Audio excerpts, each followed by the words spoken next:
many times I get a case which has been treated by somebody else to give an expert evidence. Sarana?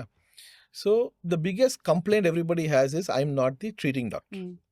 Anta they use that as a weapon tool, whatever. Normal ಆಗಿ ಅದು that's the stand that should be taken up. Correct. One though. But why I have asked them, I'm just saying just Correct. for this. See, when you send to a medical board, they're also not treating doctors. Correct.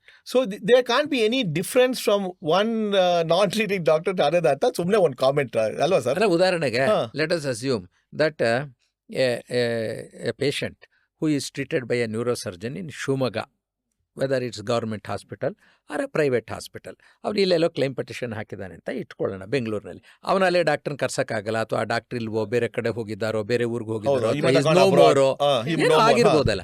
But ಅವ್ನು ನಿಮಗೆ ಬರುವಾಗ ನಿಮಗೆಲ್ಲ record ತಂದು ಕೊಟ್ಟಿರ್ತಾನಲ್ಲ, ಆವಾಗ judge ಏನು ಮಾಡಬೇಕು ಅಂದರೆ, ಒಂದು ಪಕ್ಷ ಅವ್ರಿಗೆ ಬರೀ ನಿಮಗೆ ಒಂದು ಡಿಸ್ಚಾರ್ಜ್ ಸಮ್ಮರಿ ಒಂದೇ ತಂದು ಕೊಟ್ಟಿದ್ದು, ನೀವು ಆ ಡಿಸ್ಚಾರ್ಜ್ ಸಮ್ಮರಿ ಮೇಲೆ ಅವನನ್ನು ಪುನಃ ಎಕ್ಸಾಮಿನ್ ಮಾಡಿ ಹೇಳೋದಕ್ಕೆ ಏನೂ ತಪ್ಪಿಲ್ಲ, ಕೊಡಬಾರ್ದು ಅಂತ ಏನಿಲ್ಲ. Better it is always better it is always better if the doctor who has treated the patient is examined as a witness.